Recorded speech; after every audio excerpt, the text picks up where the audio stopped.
All right. So, yeah, like Tom said, today's topic is group sequential designs in facts and simulation-based design of group sequentials. My first thought was when I was like, okay, what am I going to do for this webinar? How am I going to set this up? Was that I could probably do this in like 5 minutes. We could do a whole group sequential, click simulate, done, got it, easy. And maybe that would emphasize and kind of show off the new feature that we put into Facts 8, the quick starts that Tom mentioned, that make it really easy to do stuff like, to create some named designs. Right now, it's just group sequential, but coming soon, other, common named designs that basically you can start from a power calculator and use a mini screen. By power calculator, I mean like a small self-contained window that offers minimal inputs and will provide everything that you need to create a fully fledged facts simulation. So the facts webinar and the simulation-based design of group sequentials is basically going to be showing off the quick starts for a lot of it.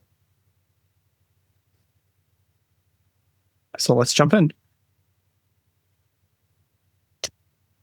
Before 8.0, if you wanted to create a group sequential design, you would go into this phase 2-3 or the core engines, choose core continuous and create a new core continuous thing, and then go through and enter your accrual rates, your VSR, so on. And then when you got to your design, you would say, okay, I want interims at this time, and this time. And then for success and futility rules, you'd have to go somewhere else and say, okay, GS design or RPact or someone calculate what the boundaries are if I want a Huangshi-Dakani alpha spend with a parameter of -4 at these information fractions. You'd get the p-values and you'd come back to facts and say, okay, here's the threshold for success at each of my interims, and you'd enter it and then you'd go click simulate. Not an ideal workflow, but I or RPact and are able to calculate boundaries for sequential designs given a package. We've made this process easier. So now instead of starting from scratch, I'm going to go to this quick starts. And you'll see there's this the header on the left is quick starts. I'll go to group sequential and I'm going to start with continuous here. So continuous and click new. And what it opens up for you is what looks like a facts window. It's dense, but there's no tabs. So what you pay for in terms of like number of inputs, you gain in lack of having to move around to different tabs and specify things. The way this is organized is you have on the left here some operational quantities, essentially. This is assumptions about the control and the treatment mean, the endpoint standard deviation, and how long it takes to observe the endpoint, along with randomization ratio, which is not an assumption, more of something fixed operationally, and an accrual rate that you expect to see. On the right, you have stuff that's more lined up with the design in this top right bin. This is, a lot of this would be found on the design tab. Interestingly, unlike most of facts, in this where, we simulate to get the type 1 error, in this circumstance, since we're doing group sequential sort of calculations, I provide a type 1 error to facts, and it's going to calculate boundaries given this. So I'm going to leave this at 0.025. I can either specify what power I want, or I can specify a maximum sample size that I want to accrue to, and then I can put interims. I can put 3 interims and so on here to go through. So this is sort of the design as far as timing and type 1 error and power. And then in the middle row, we have a success stopping rules box and a futility stopping rules box that I'll be able to provide sort of alpha and beta spending functions to. Right now, you do have to use an alpha and beta spending function. You can't manually specify your alpha spend, as in I want 0.01 at this interim and then 0.034 at the next interim and then 0.026, so on. So you do have to use a named function, and then it will calculate your alpha spend that gets you to 0.025 type 1 error. I can, of course, turn successive utility on and off as I want. I'm going to start with, the simplest group sequential. We're just going to do success stopping at 3 interims. So let me walk through and enter some values. So to keep this simple, I'm going to keep the expected control mean at 0. My target treatment mean, I will make 3 just to get at this on, a general scale. And then I'll make the endpoint standard deviation 10. And as I change these things, you'll notice that the table at the bottom updates as I type. So every time I add an input here, when Vax says, okay, they've added the input and are done entering in that box, which I think is like a half second, it does a quick calculation with, this group sequential optimization routine using multivariate normals and stuff, and updates the quantities in this trial rules tab. So I'm going to make the endpoint time to endpoint 24 weeks, which you could see if you were paying attention, updated the expected subjects enrolled and the expected analysis time. I'll make a more drastic change here. I'm going to change power to be 0.9. And if you look down at the bottom, you can see the table's updating as I type. So it's doing calculations, updating the table. So everything down here now is synced up with everything I've entered above. So if I want a 90% power with a 0.025 type 1 error, it's giving me things like, interim timings, expected duration, alpha spends, power in the alternative scenario, and then the actual boundaries that I will use to this.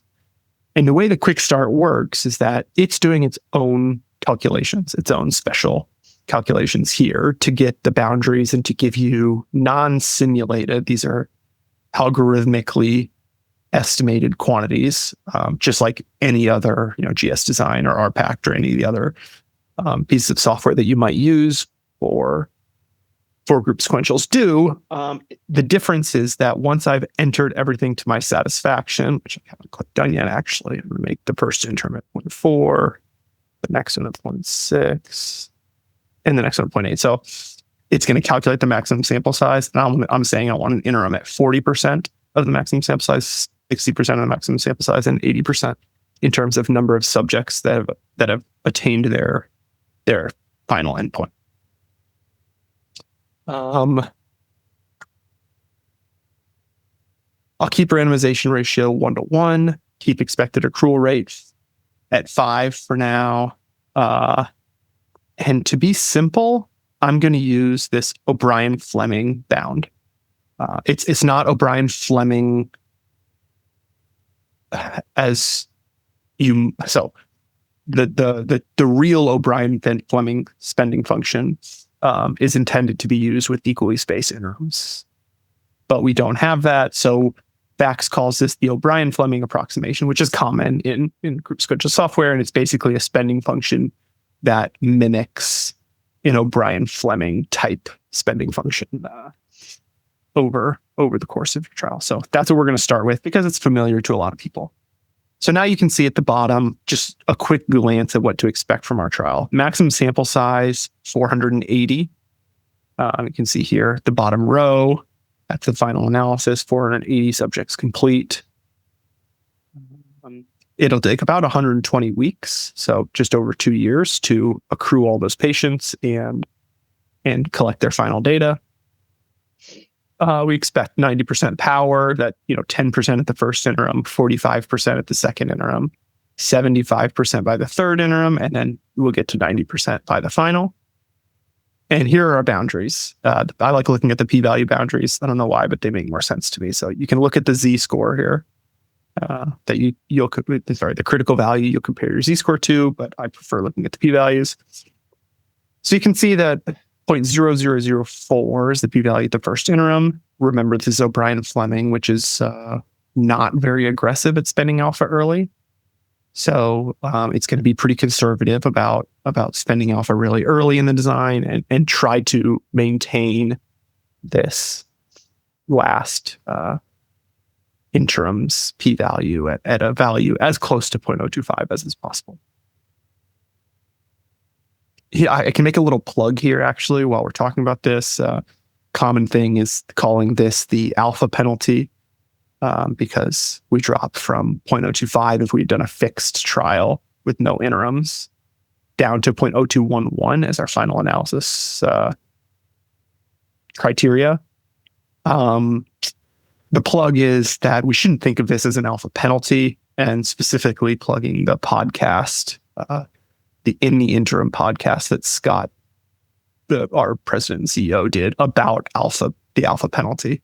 I think it's the most listened to of all the podcasts. It has, I think, in the thousands of views. So a lot of people listened to it and shared it. And I recommend going and listening to Scott rant about the alpha penalty and why it's not a penalty. So you should go listen to it. Okay, but we specified everything we want. And the way this interfaces with facts is when I click this create facts design button here on the right, it's going to take the parameters that I've entered, create a facts file like you all are used to seeing that will simulate a group sequential that we've created. Before I do that, there are a couple features in here, like you can view plots. If I want to view the spending plot, I can see how I'm spending my alpha over time. I like the boundary plot with p-values, like I said, where it shows this is the p-value threshold that you have to attain at each interim analysis in order to achieve that early success or final success. This gets more interesting, when we add futility as well, but it's a nice plot to show, our p-values start really low, get higher as we go, and then this is 0.0211 by the final analysis. Okay, so I'm starting simple. And let's click create facts design. I didn't do anything, a lot of the times we do the cooking show type thing where we pre-bake.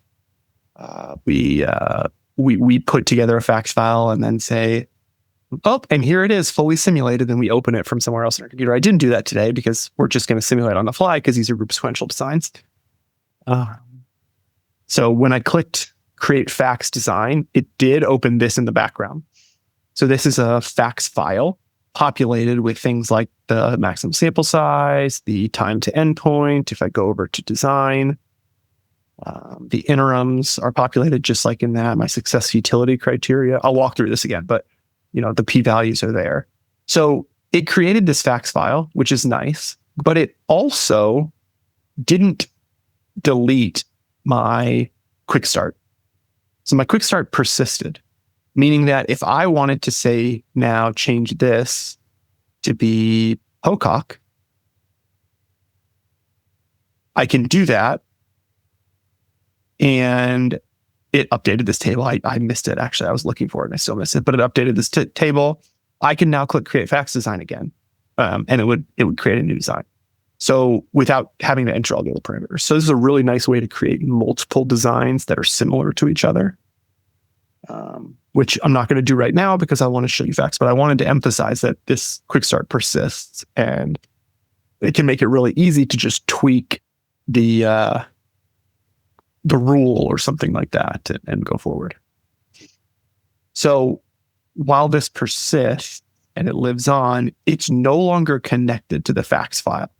So once the facts file is created, it is its own thing. If I then change the quick start, it's not changing anything in the facts file. So I've created this facts file. It now lives in my computer memory. It's not being updated by the quick start anymore. So it's a kind of a one-way talking once you click that button, the create facts design. Okay, so what did it do? It's, again, group sequential design. So it's not that complicated to specify in facts if you know where to look, but it's really nice not having to click through all the tabs and make sure I did everything. So it specified the maximum number of subjects, the time to final endpoint, and it said enable adaptive features on this tab, which is turns on the interims basically and early stopping. Okay.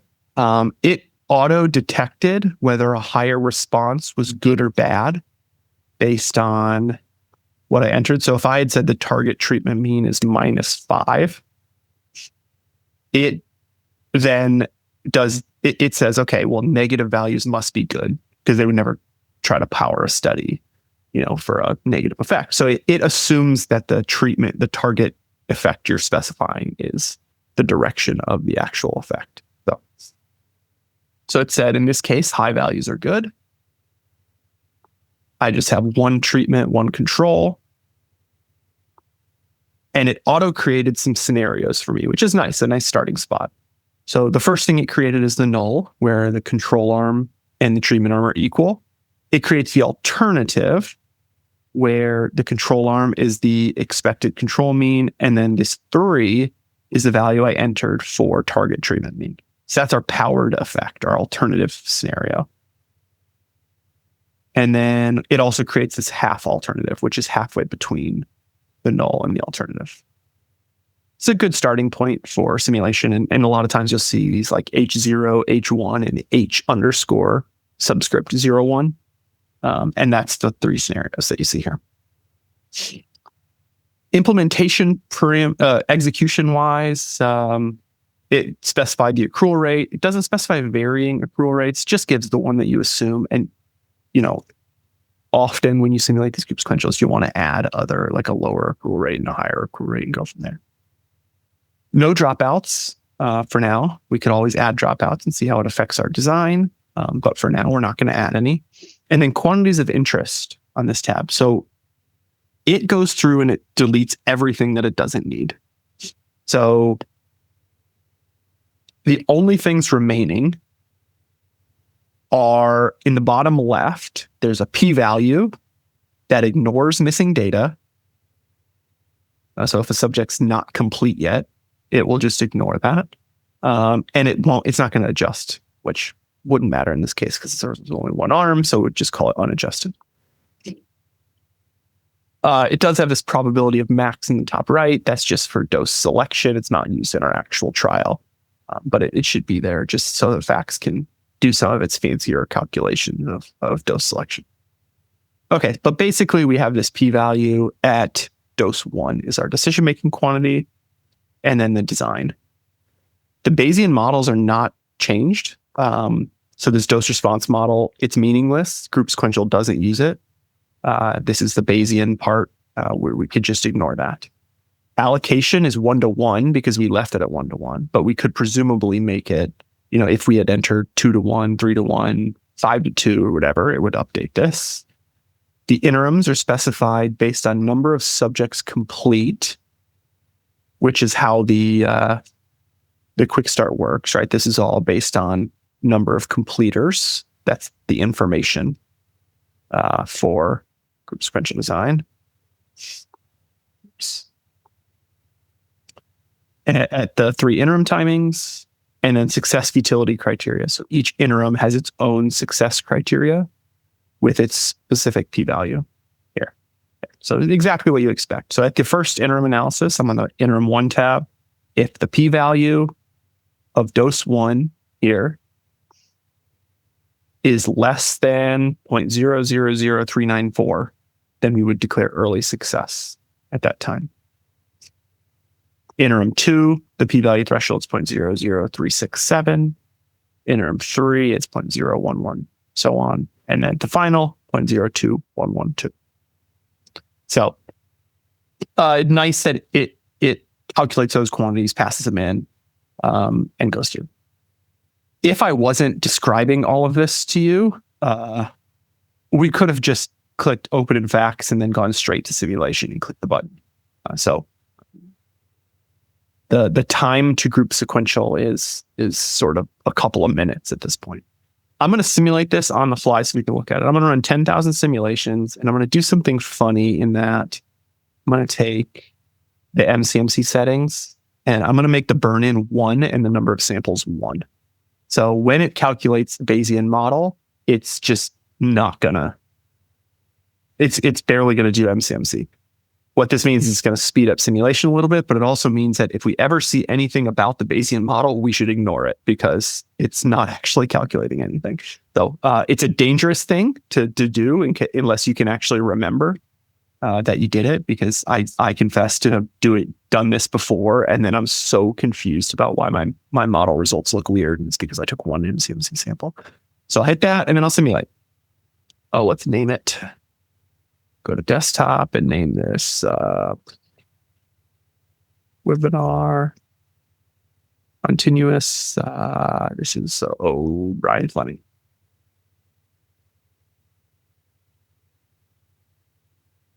I'm just simulating this locally. I could have done it on our Berry grid, but it goes pretty fast. So I'm doing 10,000 simulations per scenario, just so we can get an idea. And you'll see it goes up by chunks of 7,000. My computer runs this on 7 cores. So it kind of goes 7,000 and then something like 14,000 and 21s. But it's running it in parallel, over halfway done.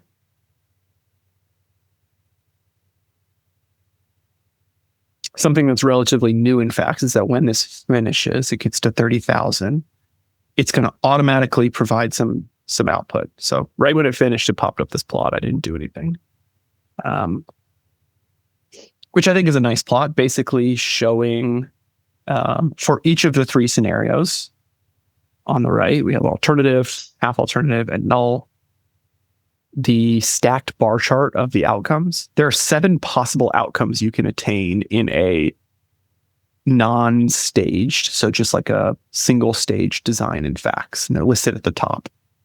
Early success, late futility, early futility, success, futility, flip-flop, futility, success, flip-flop, inconclusive. So they're listed up there. In this case, we only get 3 different outcomes. In the alternative, 75.3% of trials that we simulated stopped for early success, 15% for late success, and about 10% for late futility. So late futility just means it got to the final analysis and stopped and did not meet the success criteria. In this 0.0978, if you can see that, that is 1 minus the power, because all the green is counted as a success. So that means that our power is going to be 0.9022, very close to the 90% that we specified originally. So that's good. So it's a nice plot to kind of show you that in the alternative, big green bar, in the null, big red bar, and then the half alternative is somewhere between it. And there's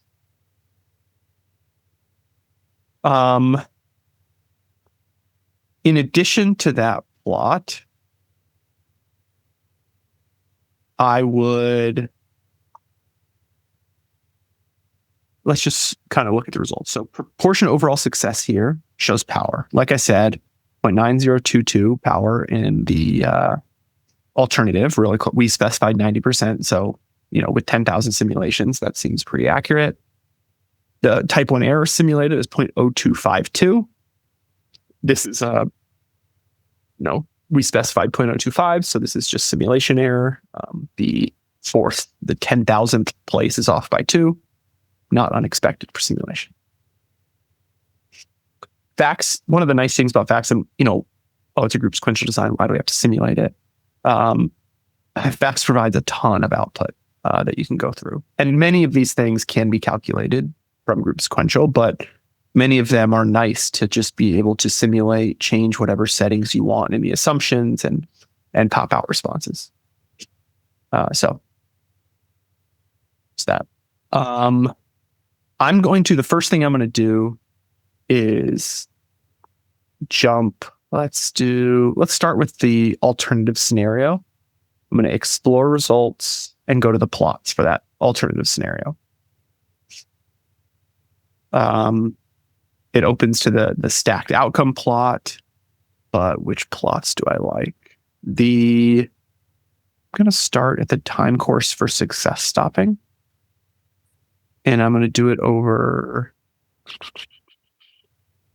yeah, I don't really have one over completers. So we can't get a perfect, interims are triggered based on number of subjects complete, and sample size is number of subjects enrolled. Duration is time since the onset of the trial. So you can see sort of on the x-axis, you have time in weeks. On the y-axis, you have the proportion of trials, of simulated trials that were stopped for success. And you can look at that via sample size or duration. So kind of a nice plot. So we'll look back at this. I kind of showed it because we're going to look at it when we do a time to event trial, and it's gonna be very helpful. But my favorite plot, this per sim interim info plot, I think is great for looking through trials. So this is one of the why simulate reasons. I think it gives you sort of unparalleled access to looking at these example trials, these sort of movies of what happened. And so Facts provides some capacity to do that. The plot on the right is showing, this is not a good example because the line's not very visible. You know what? Let me change scenarios. I'm going to go to the scenario that's not quite as good, just so we get better, more action-packed news. So this is the half alternative. Interim info. Okay. So this line at the bottom is showing for each interim analysis what was the p-value. And if the black line continues to the right, it means it did not stop at that interim. So in this example, the p-value was low at the first interim. It was 10% or something here, 5%, then about 5%, then about 3%, and then 0.0258. So the p-value was consistently low, but it never hit the success threshold. And so at the final analysis, there's a little red X, meaning this is a final, a late futility, basically, decision in Facts. It also shows the enrollment over time if you ask it to do that. So I have a orange bar here showing how many patients are enrolled, and a green line showing how many patients are complete at the interim analysis. And I can flip through trials and watch the black line move. So here's one where at the first interim, the p-value was 0.05. It didn't stop for success. At the next interim, it was low, very close to success probably, but it didn't quite stop. And then at the third interim, the p-value was low enough that it did stop for success. And way down in this axis, you can't really see success line. But I think it's really nice to flip through these and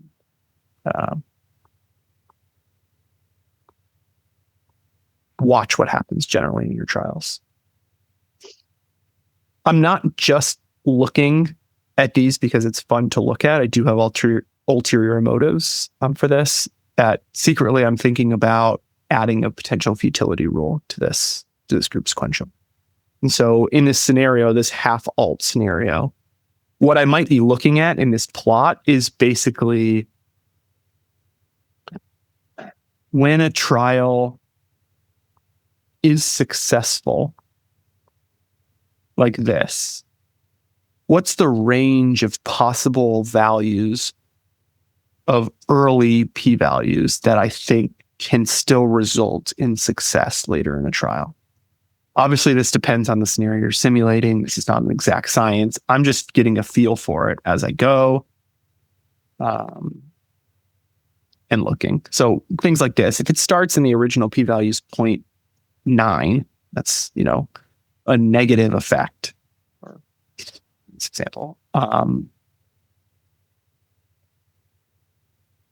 it's not going to reach success by the final. So this may be a trial we want to stop for futility as I'm looking at them. This is an interesting one. The first p-value is 0.38. It doesn't result in success, but it easily could. So, is this a trial that I would have been happy stopping for success early on? Probably, maybe not. Okay. So I clicked through these, and I probably looked at 100 of these yesterday, just kind of clicking through them. And then I'm going to go here. And the last result I want to look at for these simulated group sequentials is to click and go to allocation. Okay, so I open the allocation output. And this on the left here, the mean number of subjects is an interesting quantity because starting the null. The null, it says on average, you had 479.75 or 480 subjects. The quick start also says in the null, you'll expect to have 480 subjects. Okay, that's great. Going back here in the alternative, back says you had 438 subjects on average. The quick start says you had 356 subjects on average, not 438. So they disagree. And is emphasizing the point that, well, sample size here, mean number of subjects, is not number of completers. Group sequential designs work on number of completers. That's the information. But they tend to ignore in their calculations when they do things like calculate average sample size and report those numbers, they're ignoring the subjects that are enrolled and maybe within their 24 weeks of follow-up that have not had a chance to complete that final analysis. So FACS is reporting mean subjects enrolled. It's a much higher number because we have a lot of missing data on patients that are still in the pipeline, sort of thing. Okay, so an interesting question then is, am I actually saving sample size by doing the group sequential? I'm not saving as much sample size as I am saving completers in this example. But I can go facts back up and I can pull up the right number in the observed quantities. Now it's reporting, see if I can get both the quick start and the results up at the same time. It's reporting in the null, I had 239.3, 239.3 times 2, which is 478.6, which rounds up to 479. In the alternative here, I have 177.6 per arm. So that rounds up to 356.2, 55.2. Yeah, 355.2. Which is, rounded up to 356 here. So the number of completers, the FACS reports, does match what's in this, but it can be, I don't want to call it a trap because maybe this is well known, but the quantities commonly reported as like sample size output are number of completers, not number enrolled. And so when you're doing group sequential, if you don't specify this time lag, you may get numbers that are deceiving.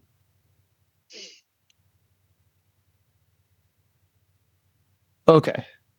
The next logical step, I think, is to add that futility rule. So I'm going to do this. I'm going to do this much faster, and then we're going to jump to time to event to see how that changes things. So let's go over to the quick start. Yes. Before you do that, do you want to just have a look at another graph, which is if you look at the alternatives, say, and look at the quantities of interest by time graph. So that the QI is at interims time. Oh, yes. Yes. Yep. Shows time. Yep. Okay. So,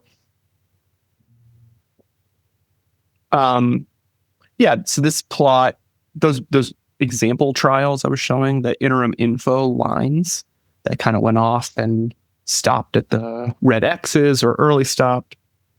This plot takes all of those and sort of overlays them. And shows you sort of a spaghetti plot.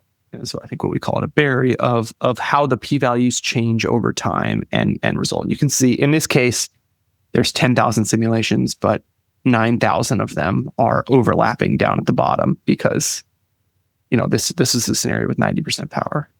The black line here is showing the average p-value at that interim, conditional on the trial still running at that interim. So of the arms that are eligible to make a decision, what's the average p-values?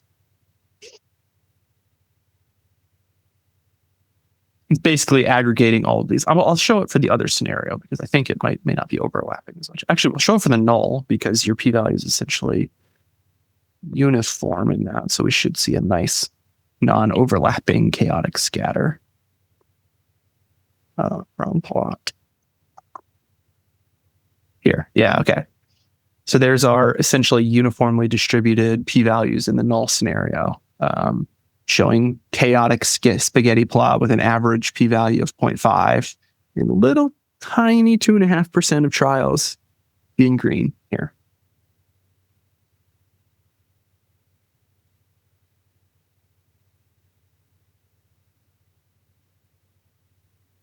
Okay, thanks, Tom. Let's jump over to futility. Click there. Actually, unclick. So notice the total maximum sample size is 480 subjects, and the mean number of subjects complete is 479 in the null, because you can only stop for success. As soon as I click futility stopping rules, that number 479 in the null, the average number of subjects complete is going to drop dramatically. So let's click it. It goes from 479 to 278. So now the null, the ineffective scenario, has a way to stop early. And the average number of completers is reflecting that, showing the sample size in that case. Okay, I'm not going to mess with this parameter too much right now. I'm going to keep this at -2. It's a very reasonable bound. Let's look at a plot of it. It's a common sort of reasonable starting point. So this is showing the arrow plot, basically the funnel of you continue if you're between the blue and the red, you stop for success if you go above the blue, and you stop for futility if you go below the red. You can see at the first interim, the z-score is basically 0. So this is the control and treatment arm are equal. And then as you go forward, it's not better than enough. Switch to the p-value. P-value is nice for looking at the utility rule. Obviously, it's hard to tell what the success rule is because they're just 0.0004 or something like that.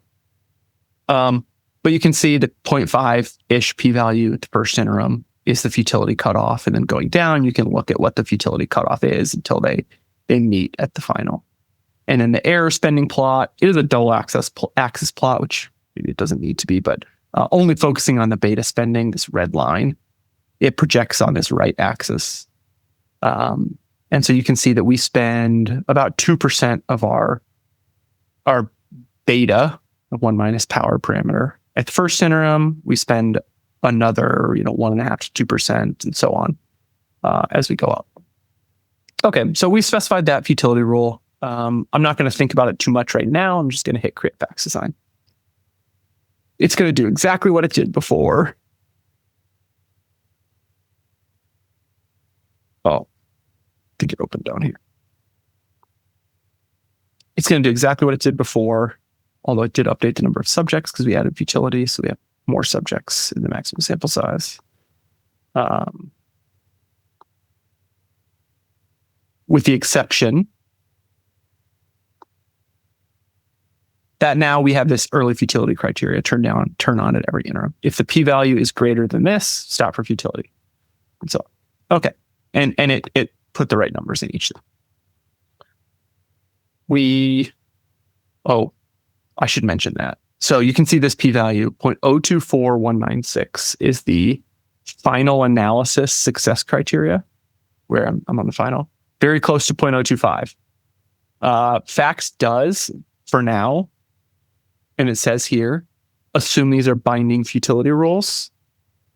We did this because when Fax simulates trials, it simulates binding futility. it doesn't have an option to say, oh, we hit the futility rule, but these things look promising, so keep going. It doesn't.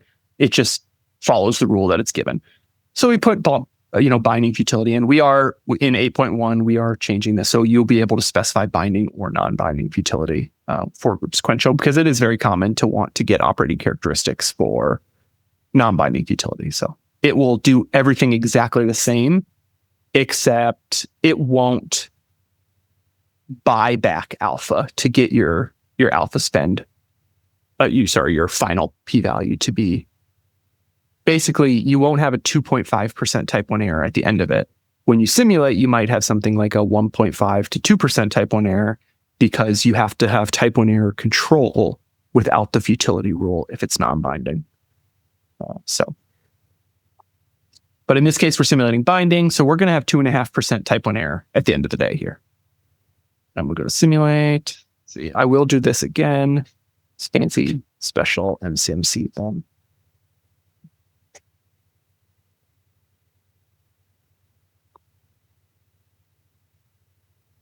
Make this 10,000. And I want 1,000 weeks files for my output. His memory is fake, and I'll just store all those files on my computer. Desktop.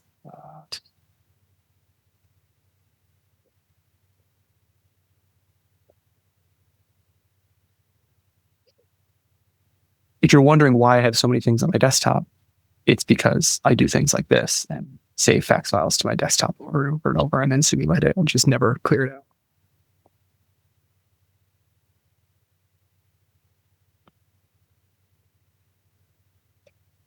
Okay, we're going to let this churn. After this, I am going to switch over to time to event. Okay.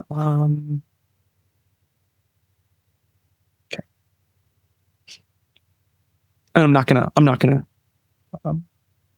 do too much badgering about that, because I think we're starting to get the point. So, okay, the same thing opens here. This is the stacked bar charts of outcomes. You will notice that now we have a new outcome, this light red. This is early futility. So we didn't have that before. Before, this entire stack was dark red for the null. And then there was 2.5% down there. It was early success. So now we have early futility, a lot in the null, a little bit in the other scenarios. And the spending parameter that you put on beta determines how much of this will be light red, pink, and how much of it will be dark red. Other plots, we can look at Tom's plot again, but I'm going to do it let's do it in the null, the one Tom mentioned.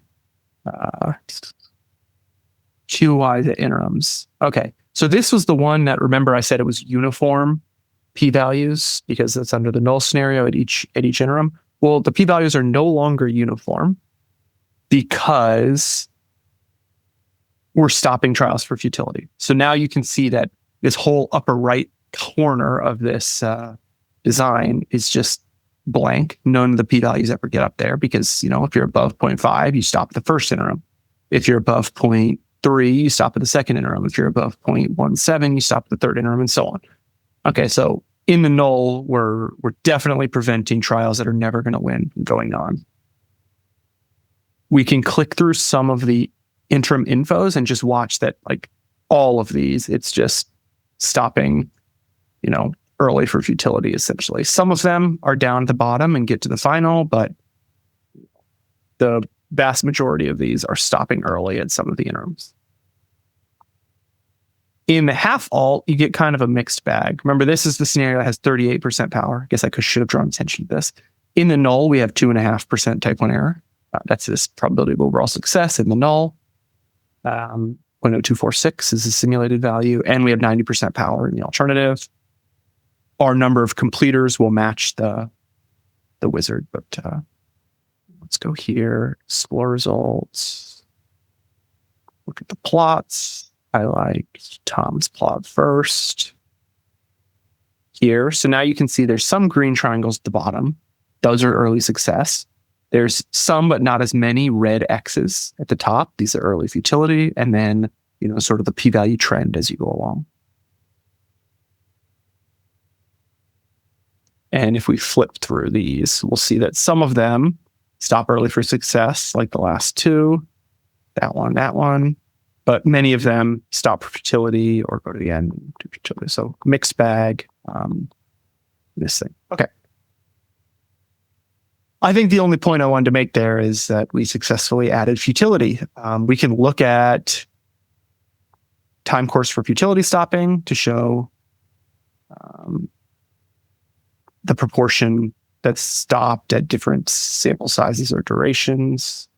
And then we can look at here how many trials have stopped for any reason over sample size and duration.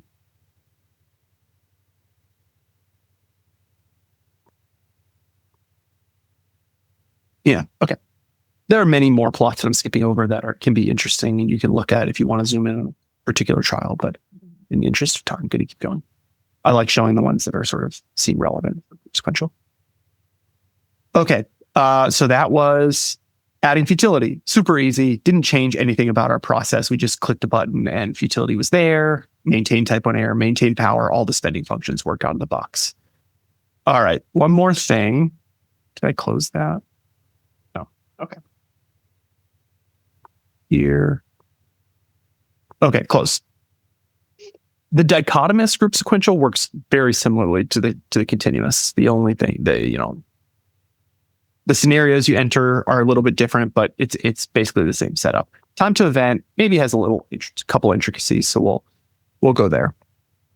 I'm going to go through this pretty quickly because you don't want to watch me do it again. I calculated the hazard rate that would result in a control median time to event of 15. So I'm entering 0.0462 as the expected control rate. I want a 0.5 hazard ratio. I'm kind of picturing some like cancer trial as I do this. Time to death or overall survival is the endpoint. I want 90% power. But notice that I don't have a power and a sample size both I don't choose either power or maximum sample size. In time to event group sequentials, the information is calculated based on number of events. So all of the sample sizes, for lack of a better term, all the information in interim triggering is based on number of events observed in the trial now, which means that I also have to tell it how many subjects I want to enroll. And I'm going to set this at 200 total. So 100 per arm. So I'll do 3 interims again. 0.4, 0.6, 0.8. And now I was going to do a little interactive look through the spending functions and kind of spend some time, but we did O'Brien-Fleming before. Wang-Shi de Khan, or we can, so I guess O'Brien-Fleming gives us a power at the first interim of about 10% in the alternative. And at the second interim is about 45%. If I go to Pocock here, this is much more aggressive at the early interims. It's going to go from 10% power at the first interim to 50% power at the first interim. So much more aggressive stopping at the first interim analysis under the Pocock. But this sample size inflation factor is much higher, meaning that basically, this is the decrease in final analysis p-value that you have to take because you're stopping early so aggressively. And you can see the O'Brien-Fleming's going to be 1.02 sample size inflation factor. So, okay. Each of these rules, each of the spending functions with parameters, I can make this minus 10. Can get anywhere from extremely conservative to, oh, it's too big. It has to go to 5. Sorry. Okay. To extremely aggressive. So when I'm given a spending function, all of these, the Wang-Shi de Khan, the Kim de Metz, and the exponential, can go anywhere from extremely aggressive to extremely conservative at the early interims. And so you can, this is right now, it's extremely aggressive. I can view the plot, error spending plot. That's a weird looking error spending plot. It spends 2.2% alpha at the first interim and then only has 0.003 left to spend among the whole rest of it. So, okay, but for now, I'm just going to set this as something standard, a little bit more aggressive than O'Brien-Fleming. This says we have 30% power at our first interim. if I made this like -6 or something, -5, it would be closer to a blindfolded. Okay, and then I'm going to add an aggressive futility rule, skipping all the in-between steps because I just want to show the outcomes for Sequential. Okay, so it did calculations and it says you need 102 events in your trial. I told it I'm only willing to enroll 200 patients. It said, okay, then it's going to take 43.6 weeks under the alternative and 38.3 weeks under the null. And to do what you wanted, and here are your boundaries. Great. Create fax design.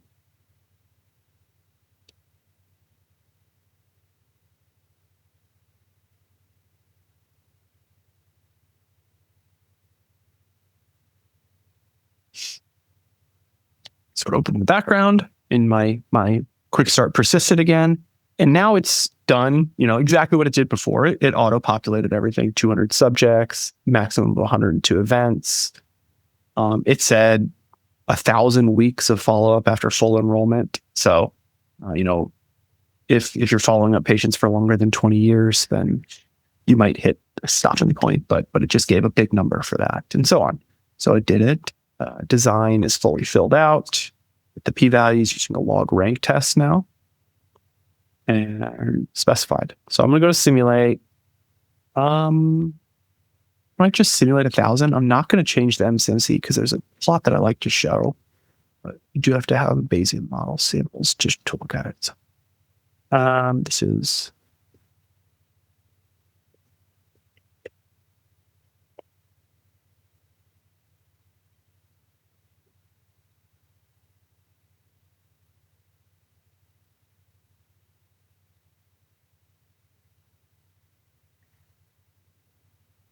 all right. We get our now famous stacked bar charts showing, as expected, 90% power in the alternative, 2.5% type 1 error in the null, and then something in between in the half alternative.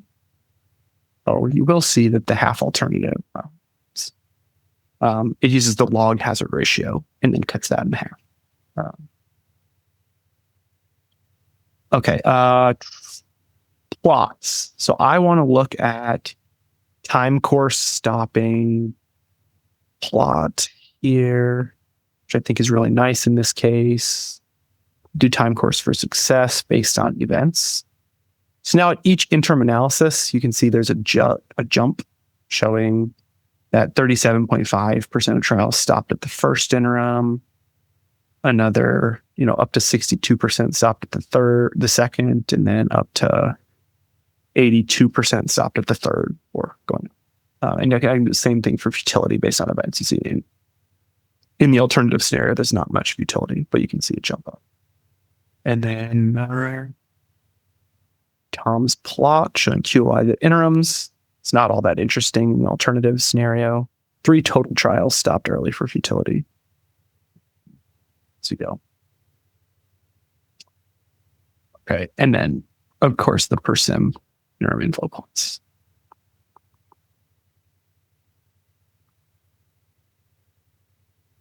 That you can click through. Okay, so group sequential designs. They went from something where you had to click through designs and calculate alpha spend to something that you can now simulate in 5 minutes. Oh, the plot. I never showed the plot that I wanted to show. The plot that I wanted to show, let's do this scenario. It is target hazard ratio scatter plot. I love this plot. It basically is showing the estimated hazard ratio, which is why I have the Bayesian model on, because it needs the estimated hazard ratio. And yeah, okay. So it shows the estimated hazard ratio and the decision that was made at that time point. So over time, over number of subjects enrolled, it shows the stopping for futility if the hazard ratio is above, early on in the trial. If it's above 0.85 or something like that, it's going to stop for futility. And later on, as you get in, anything that's not better than, 0.73 is stopping for futility. Remember, we powered this at a target hazard ratio of 0.5, which is a really strong effect. So if late in the trial your hazard ratio is not better than 0.7, it's saying that we don't think you're going to get to success. So stop futility. And at the end of the day, it looks like trials. It's hard to see all of them in here, but it looks like trials that are around 0.71 get to final success. So I like this plot a lot, and I wanted to show it. So I simulated the Bayesian one. It reminds you of the plot on the quick start that has the above and below. It's where the arrow showing the funnel. This is the same funnel. So yeah, that is group sequential designs and facts. It's an interesting topic to talk about because usually we're sort of pushing the envelope and saying, okay, now what adaptation can I add? What adaptation can I add? And this is a well-defined set of adaptations that you enter and go and simulate. I think I sort of only brushed the surface of the output you can look at. I can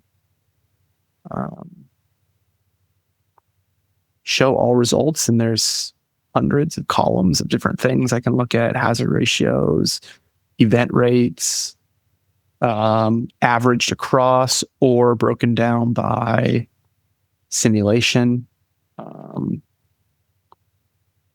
So now there's 10,000 rows and 400, 300 columns or something of just output that you can consume and process as you'd like, which is one of the joys of simulating a design, where you can calculate the operating characteristics with pre-existing packages. So yeah. All right. Tom, do we have questions? I don't see any. Oh, we do have a couple questions. How do you change it to two-sided? You can't. Oh, answered. Yep. Oh, thanks, Tom. Got it.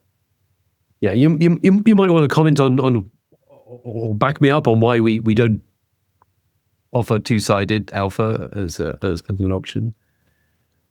Yeah.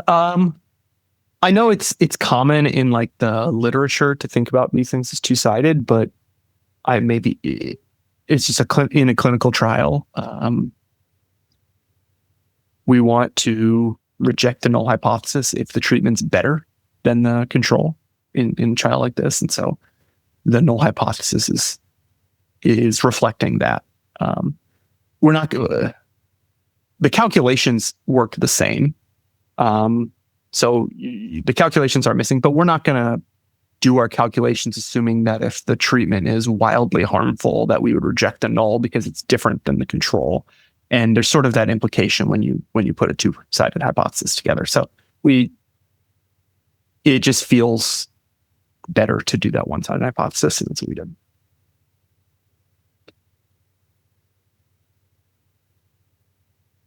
Is it possible to set outcomes for phase 2 and phase 3 separately? Will you elaborate on what you mean by outcomes for me? And Semhar, I don't have slides for today. I just walked through facts, so I can. We can't really share the quick starts. I can take screenshots or something of the quick starts and what I did to get there, but I didn't put any slides together. There will, of course, be a recording of the session, so people could. Yeah. Oh, true. Yep. Play through and stop it if they wanted to try replicating what you just showed. Yeah. Of course, what you've just shown is group sequential. It's essentially just a phase 3. You haven't done a stage design, which is maybe what the Yumeng Lui is asking for, where you've got sort of rules for a phase 2 and then transitioning to a phase 3. So you can you can set up and simulate a stage design where the second stage is group sequential, but we don't have a quick start for it. So you'd have to do the quick start for the phase 3 and then manually copy over the boundaries. Yeah, and we are working on adding quick starts for all different, lots of different trials. Right. So you elaborated by saying actually what they're after is different outcome distribution assumptions like treatment effects. Maybe you're asking, you simulate a slightly higher treatment effect in phase 2, but then a diluted treatment effect in phase 3 because maybe you've changed the population slightly. You've got, we don't have facilities for that. No, you can hack facts to do it if you really, really, really need to, but it's not pretty. So you can set up multiple arms and give in stage 1, make the arm the first response, and in stage 2, change the response, and then set up a dose response model that pools the active arms. If you really, really need to do that, I think you can do it, but that's I don't know, what do we call that? Like breaking facts. I don't know, using stage design to hack it. Okay, there was another question. When you tick the futility stopping rule, it's binding in the simulation results, right? When you tick the futility rule, it's binding in the quick start, and the calculations it does are binding. If you don't want to implement the futility rule, you shouldn't tick the futility rule, right? That's correct. We will be adding, so in 8.1, I think beginning of 2026, there will be a checkbox in that futility box. I don't have facts open anymore, but there will be a checkbox that says futility is binding or non-binding. And if you check non-binding, it will still implement a futility rule, but it will do so under the assumption that type 1 error should be controlled if the futility rule is ignored. So when you simulate it, it's still going to simulate and always stop for futility if it hits futility, but the calculations it does for the success parameters and the futility parameters will use sort of the non-binding futility that's common in a lot of the packages. Oh, yes, that's correct. If you don't want binding futility, then don't take the option for now. All right. Thank you, everyone, for coming. Tom, do we have one more of these in this? We do have one more. Next week, we'll look at designing time to event trials where you want to take, where you're going to use one endpoint, like a PFS endpoint for early decision making, but something like overall survival for the final determination of success. Cool. So imputation model for time to event, making decision based on early data. Well, we'll look at making the decisions, but without necessarily doing the imputation. Awesome. All right. Okay. So hope to see something. Thank you, everyone, for joining. Yes, thanks, everybody. Bye.